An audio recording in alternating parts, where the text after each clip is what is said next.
welcome to the stage 𝗟𝗶𝗳𝗲𝗲𝗀𝗏, the co-founder and CEO of 𝗟𝗏𝗃𝗄𝗃, Aditi Gautam, the head of e-commerce, 𝗟𝗶𝗳𝗃𝗄𝗃, Deepika Tilak, the founder of 𝗟𝗏𝗃𝗄𝗃, Abdullah Tariq, the founder and CEO of 𝗟𝗏𝗃𝗄𝗃, 𝗟𝗏𝗃𝗀𝗃𝐺𝗀𝗄𝗃, the founder of Only Ethical, Ram Sudhir, Director Acquisitions and Growth of India Enterprises at GreenHonchos, and our wonderful moderator for our last panel of the day, and Arima Das, the Executive Editor of Images Retail ME. Ladies and gentlemen, your panel and your moderator.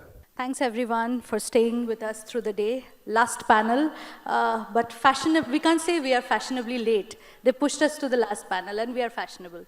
So let's start from there. Let's discuss the USPs of what each one of you bring to the table. Obviously, Sudhir is different, but his USP is to set all of your brands on track. So we'll come to him last, but let's go one by one, talking about the USPs that you bring to the table that sets you apart from everybody else in the ecosystem. Hello, good evening, everyone. My name is Deepti. I'm the founder of Only Ethical. So what Only Ethical does is that we identify sustainable fashion and lifestyle brands, products. We bring together all these brands, products under one platform, which is onlyethical.com. It's an e-commerce. And our USP is that we bring unique products into the region, that is UAE, Saudi, Kuwait, Qatar, etc. And also take the local brands from the region to rest of the world. So we aspire to be the global platform one day for everything sustainable, fashion, and lifestyle. So yeah, that's our USP. Amazing. Yeah, you next. Hello everyone, my name is Vladimir. I'm the co-founder and CEO of 𝗟𝗏𝗃𝗄𝗃. 𝗟𝗏𝗃𝗃 is an e-commerce fashion platform that delivers personalized outfits both for men and women in a form of premium box where people basically get personalized outfits, and we also consider obviously their preferences in terms of style, budget, and brands they like, and we offer them that personalized experience. We obviously strive to be a global platform. We are offering and focusing now more on AI part of the platform, where we would like to scale our business and offer an instant outfit based on preferences and data that we collect from our consumers. Thank you. Hi everyone, my name is Abdullah and I'm the founder and CEO of 𝗟𝗏𝗃𝗄𝗃. 𝗟𝗏𝗃 is a fragrance brand, and the USP is that we highlight the brand as a affordable luxury fragrance brand. We follow the concept of minimalism. The product looks simple, the fragrances are good, therefore it's a universal product. So fragrances that aligns with any personality, any house, any kind of aesthetics, it goes well with that minimalistic concept. Yeah, Deepika. Good evening, everyone. My name is Deepika. I'm the founder of 𝗟𝗏𝗃𝗄𝗃.com. It's a homegrown brand which started as an online store, and now we have a retail setup as well. So the idea to set up the business was to showcase products and designs which were based on three principles: handmade, upcycled, or sustainable. And that's what we've been doing for the last 8 years. Hello. Hello everyone, my name is Aditi Gautam and I head e-commerce for 𝗟𝗏𝗃𝗄𝗃. 𝗟𝗏𝗃𝗃 is an athleisure brand, and what makes us stand out is our innovative use of technology. So we use smart textiles like managing the moisture, or say providing you UPF materials in the clothes that helps enhancing the performance. So I believe this tech-savvy approach is what makes us innovative, different, and a forward-thinking brand in the athleisure market. Perfect. I like the introduction. Thank you that I'm different. No, I'm one among each one of you. My name is Sudhir. Good evening, everyone. I represent GreenHonchos. This company was formed 12 years back when e-commerce did not exist, and I come from India, right? But then over the years, when e-commerce wave started growing exponentially in the India market. We realize that brands what they're looking forward to is a one-stop solution for all of their requirements, keeping the customer in the center. So as GreenHonchos, we are full stack when it comes to strategizing, consulting, along with implementation. So we are a full stack when it comes to tech implementation, digital marketing, and branding and marketplaces needs. So we largely work with brands at every level and help them reach to their next scale as a full stack company. Happy to be part of the panel and looking forward to the discussion. Amazing, amazing. So let's get deeper into the idea of selling fashion and lifestyle in the region. So I'll start with you, Vladimir. You are building a brand which is focused on the tomorrow, and you are taking a very customer-centric approach, a personalized approach, deriving heavily from data. So how do you do that? What goes in the making? Thank you. Well, first, let's talk about why personalization. I think that's a very important question because obviously in order to have personalization, we have to have a need, and businesses are based on customer requirements or customer needs, usually, obviously not always. And when we talk about personalization, we have a lot of reports, and one of the latest ones is from McKinsey talking about personalization. 71% of consumers actually expect personalization when they shop online, and 67% of consumers expect to see relevant product. And what we see currently is online in general is that most of the e-commerce retailers don't really offer that, right? You get products that are not relevant to you. You receive an email with, I don't know, white or yellow shirt that is regular fit, and you don't like either yellow nor you like regular fit, right? So that is a problem. So customer has to scroll over tens of thousands of items in order to find something that is suitable for them. So what we do is we actually gather two types of data.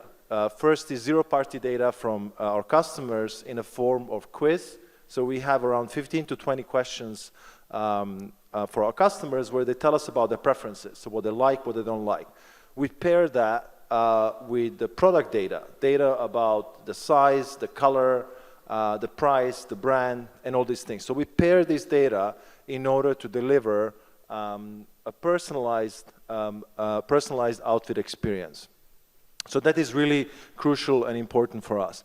And in general, why does that help is this kind of personal approach actually increases the average order value, improves the retention, and increases obviously the basket size of each order. So that's data for you to plan the entire business formula. So Aditi, on the other hand, you listen to the customers and you are absolutely focused on technology to build the right product fit. So what goes in the making for you then? Okay, so we are manufacturer as well as retailer. So in the athleisure market, what we believe is setting a pace for us is prioritizing customer-focused products and highly efficient supply chain. Because we are a manufacturer, we are able to do that. Our strategy revolves around innovation and agility, so we are able to keep up with the trends and minimize our inventory risk. So if you see, one of the core factor or the key factor of success we say is our sourcing. A panel before was discussing the same issue that planning the inventory is one of the biggest thing brands face. So we are blessed with that. So we have the power to produce what customer wants precisely when they want. So that's one of the biggest thing we are able to do. Second, technology again plays a significant role in our product development. As I told, we focus a lot on our R&D because we try to have production done from smart textiles. So basically clothes which help you manage the moisture or regulate the temperature. Another part is sustainability because it's need of an hour also, and it is also one of the core values our brand believes in. And we are proud to offer sustainable collection as well. And lastly is, since world is getting digitalized as well, we are also keeping up with AI. So in our manufacturing process, you'll see robots doing all the packaging for us. So the biggest thing to conclude is sourcing is key for us, for our brand's success. Amazing. So you have the right mix of technology and obviously the way forwardness. Exactly. Yeah. So next question I was about to ask Sudhir. So Sudhir, obviously to build that correct fit brand for the customer, you need that stack going in the back end, right? Yeah. So what do you suggest to the industry, what they should actually have? Like as a starter, obviously it's a lot of investment also to invest in technology, and then a lot of manpower also goes in building the right back end, but what can they start with? See, this is what we believe as, GreenHonchos is, end of the day, whether it is supply chain, whether it is technology, whether any automation is going to come in, we have to not get swayed away by what the technology has to offer. Rather, we have to keep the customer in the center. We always believe that what a brand should always look at is who are they, how many SKUs do they have. There is no point of having a fancy website which does not help the customer, because end of the day, the customer has to be built for a device which fits into your palm. So there is not too much of a real estate for you to, because when you see a website on a desktop versus a mobile, the interface is very different. What we believe and what we generally consult to the brands is, build a technology, build a website, because website is the key. You go to a store, you get personalized experience, but you expect that experience on your tech stack, on your website, right? So it has to be focused on enhancing the customer experience, and the customer should get easier options of add to cart, to check out, and pay and move on. So there are a lot of philosophies which talk about a higher end user interface, user experience. So it always revolves around how can you make a customer reach to the page of their choice in 3 clicks, right? It's very important, right? And then everything has to be interactive, and it's an ever evolving process. I never ever think that an offline and online are different, because in offline also you keep changing your shelf just to make sure that the customer gets to see that they're finding something new. Similarly, your website has to respond. If they're finding that any particular category catalog is letting them to bounce off from the website, it's better to change it, not make it too difficult. Give them options, to not confuse them, keep it light, make it fast, make sure that you understand your customer, because if I am a baby care product, there is a notion that it's the mothers who shop a lot, but studies say it's fathers who shop a lot. And fathers come in, they like to choose the product of their choice, and they like to check out. So the tech has to come back, and when they come back, they need to see their favorite products on top, right? So there is a lot of study that goes beyond. So I always would suggest that, whatever integrations that we are doing, keep the customer in the center, make the right solution, which is catering to the customer, and there is no reason why they should not come back. Amazing. So that is one level of optimization that brands should do. What he's saying, that you click and you should be able to reach the checkout in 3 minutes, 3 clicks probably. But for 𝗟𝗏𝗧𝗏, it gets a layer above, because you're selling something which is absolutely in a different sensory plateau. It's all about selling fragrance, where it is all about going to the store, experiencing. So that when I buy online as a customer, how are you ensuring that they buy their right fragrance? Because they cannot probably return also, right? So I believe in e-commerce, for any fragrance brand, the biggest challenge is to sell a fragrance without smelling it. So what happens that we need to work excessively on the customer experience. So obviously, the brand started off from Pakistan, so whatever the foundation work we did, the framework has been set over there. So what we do, like for online purchases, we need to firstly make, I believe the online store is as important as your physical store. Like if a person is coming on your website, it's just like he's coming onto your store. And there has to be a process to serve those customers in a very easy manner. So obviously, if they walk into a store, there's a person who's explaining the fragrance. The similar kind of a content, you can say, is available online. There has to be some sort of a relatability, either through the notes or through a lifestyle image that either it's a candle, let's say, if it's a gourmet candle, if it's an apple fragrance or it's a vanilla fragrance, you can easily show that what kind of a note will the product have. If it's a more season-oriented fragrance, you can show, let's say, a blanket with it if it's a cozy fragrance. Similarly for perfumes as well, you need to give it either straight, if it's for men or women, you do it through the navigation. You need to make the process as simple as possible. And then, secondly, the conversation with the customer is very important in today's time. So they need to have a quick accessibility to the brand. So we have chatbots, then there's WhatsApp, which is working obviously 24/7. And then there's also emails that they can throw in, they have any questions. And then obviously the content is I think the main key for any brand these days. Trends are changing. Influencers play a very important role, and collaborations that we are doing.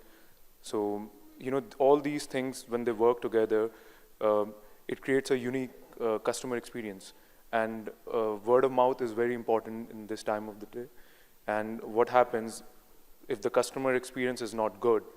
Obviously, it will automatically lead to a negative word of mouth. So we feel that you need to keep the customer happy. So whatever it is, if they're not satisfied with their purchase, or if there's any problem with their order or with their product, you need to make them happy anyway. But our product, it also has a very long product life cycle. So someone who buys a candle, they cannot just finish it in 2 days. Similarly, a perfume as well.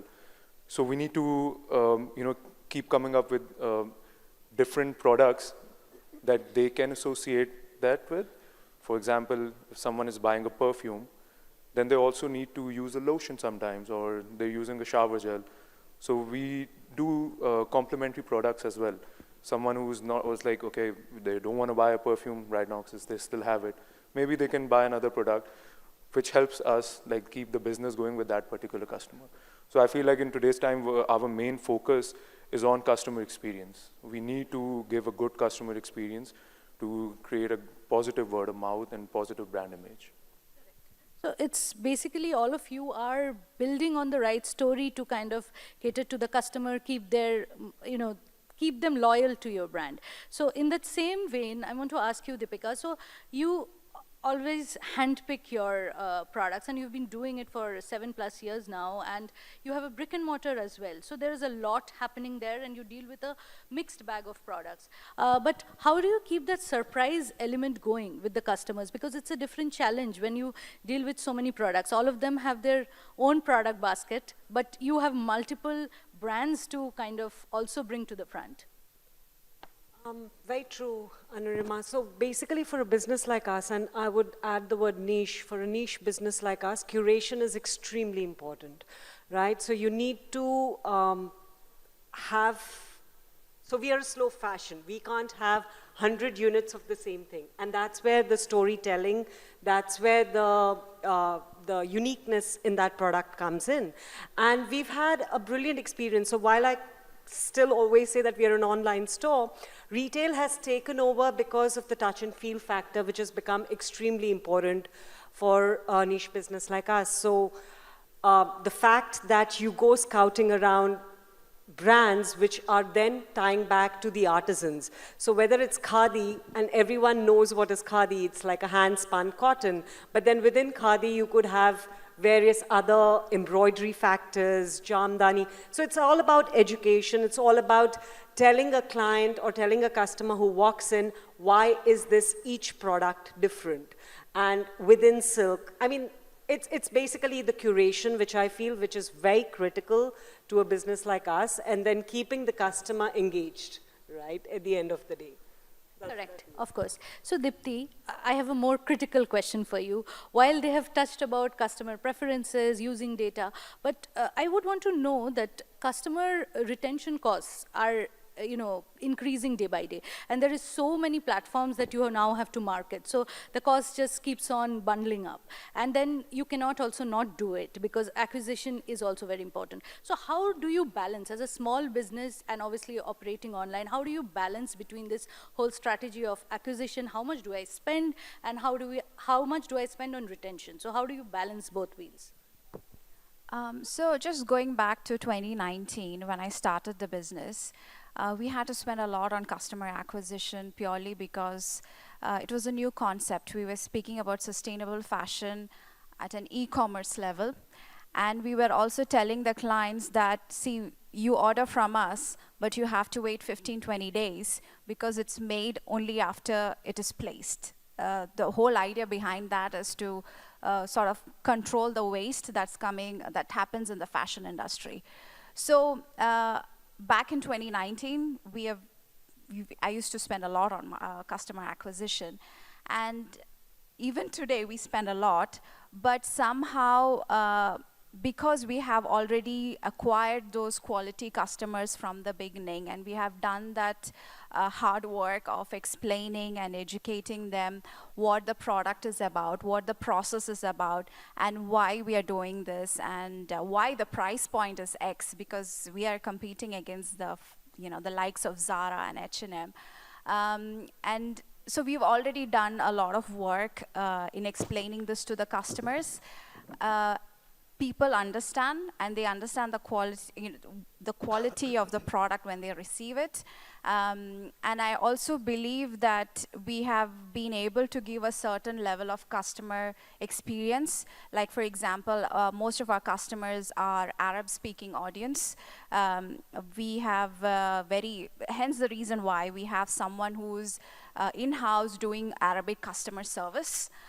We have an Arabic website. So we have gone to an extra length, I would say, to enhance the customer experience and make them feel more comfortable about shopping sustainable fashion products on our website. So this is one of the investments that we have done to make sure the customer retention is happening. And of course, yes, the cost of retaining customers is also increasing because I have to hire people for it, I have to hire tech for it, and also launch loyalty programs. But I truly believe that customer retention is always the best strategy to grow after you have already invested for a couple of years to acquire customers. So we are at a stage right now where we are trying to balance the two, getting smart about doing the extra bit for the customers without cutting my legs or arms, you know what I mean, making it feasible for both of us as a customer and as a business. And at the same time, we are very strong in our communication in terms of what we do as a company. Like, for example, we have a program called 1% for Planet, where every year we are contributing for a cause.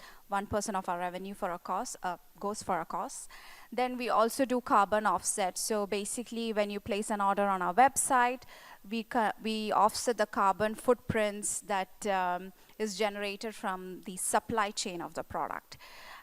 So we also, like, for example, when I started the business, we had very long travel time for the product.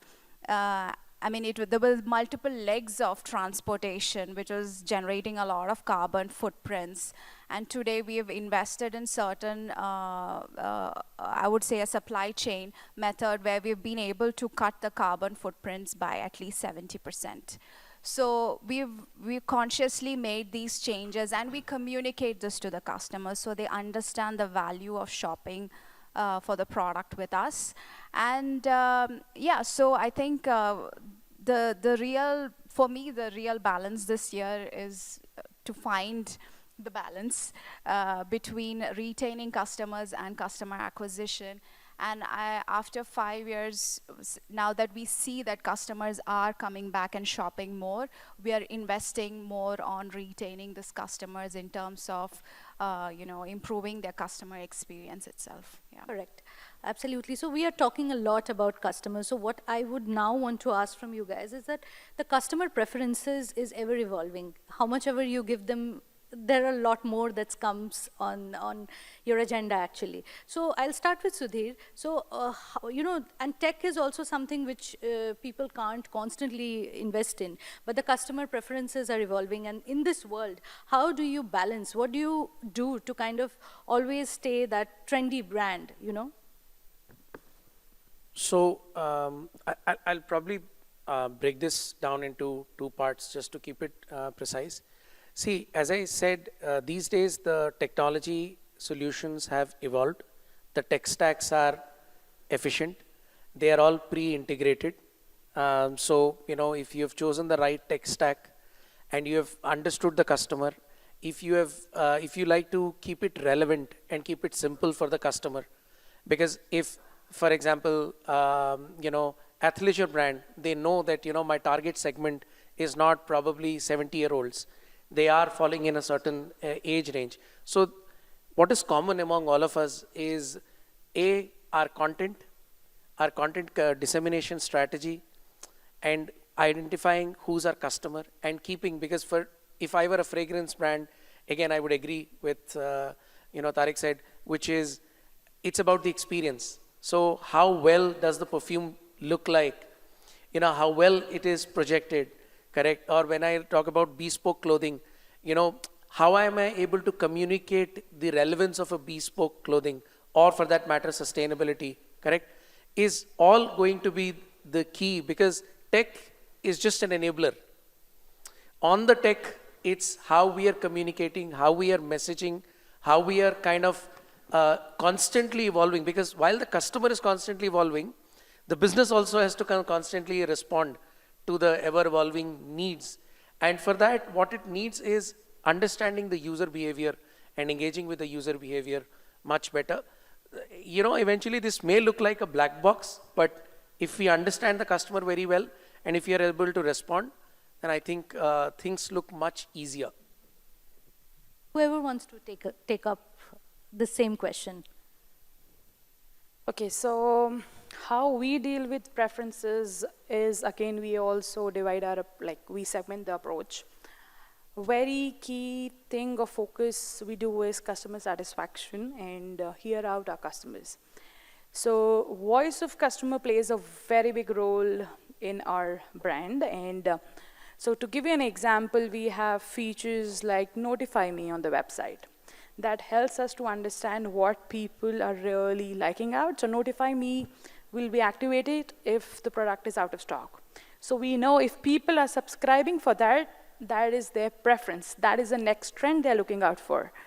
So all these features is one segment. Another segment is we do a lot of regional preferences. We take care, we put a lot of efforts in regional preferences. So for example, we have launched modest collection for Ramadan. So these are the two approach we generally take in terms of understanding the preferences and how to deal about it. Anyone wants to add anything? I think for fragrances as well, we do take customer preferences, considering that, it's also a very seasonal product. Certain fragrances people like to wear in certain seasons.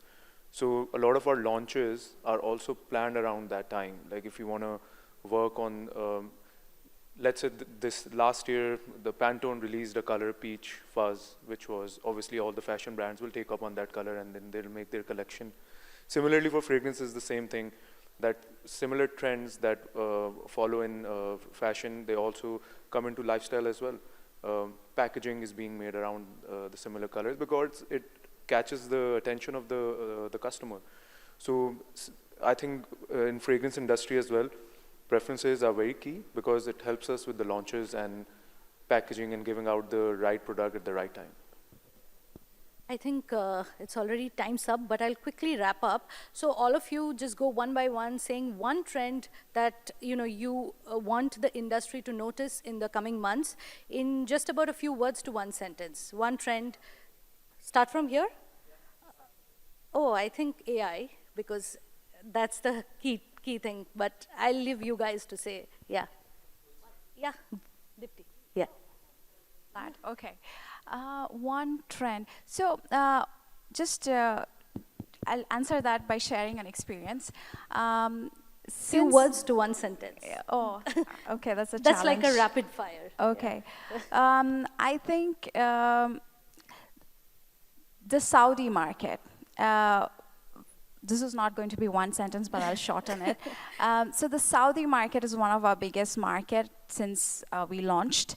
Now, what we have seen is we always thought it will only be modest fashion for this market. And we've been selling only modest for this region till last year, I would say.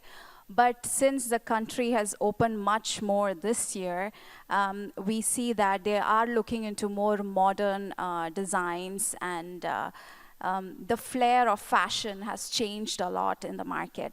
And so I think what we will be also working towards this year, maybe I should not say it, but is to explore more designs and fashion styles for this particular market, because obviously that's the biggest populated country in this region, at least. So they're transferring slowly from very modest to modern in a very, very, very subtle way, but there's a big change going to happen in the next couple of years, or if not months. Yeah, that's from my side. Lee is signaling from there that you exceeded the time. Yeah. It's only because they've got to build the room. Just quickly, yeah. You've given us the last panel. Have some mercy. Yeah. Yeah. Yeah. I would say virtual try-ons in fashion is something that is going to be definitely out there for the next couple of years. AR, VR, avatars, where people can actually, and customers can actually visualize the product in a total outfit, which obviously helps the customers, but also helps businesses, because the amount of product that people are returning currently is over 50%. So, once the customer is able to actually visualize and try on virtually a certain product, it's a lot less likely they're going to return it. So I think that's going to be one of the trends. We already see companies like Tommy Hilfiger is actually doing it both online and offline in certain markets. So I think that's going to be a big trend in the next period. So I think in fragrance and beauty industry, sustainable packaging has to be there, because people like to buy a product, let's say a soap or a lotion, and then they want refillable bottles. Similarly, a lot of big brands are following that in perfumes. The perfume bottles are coming with refillable options. So I feel sustainability is a big trend in the industry. Yes, Deepika. Taking it from him, conscious buying is what I would feel as well. I mean, we already see a growth happening in there. It's still a niche, but we feel that it'll continue to grow upwards. For athleisure, it'll be anything but not boring. So you can expect to see neon colors and vibrant prints making a statement this year. And interesting part is athleisure will go beyond clothing. So you can expect to see functional accessories coming in the market, making a thin difference between fashion and functionality. Amazing. Yes. I would sum it up more from an e-commerce. My sincere advice to all of the brands is focus on the product. It's the product that brings back the customer, not any strategy. Okay. Number 2 is organic is your real customer base. Number 3 is businesses have to evolve because the customers are constantly evolving, right? And yeah, I mean, again, just to sum it up, keep the customer in the center and then make all the strategies around it. Thank you.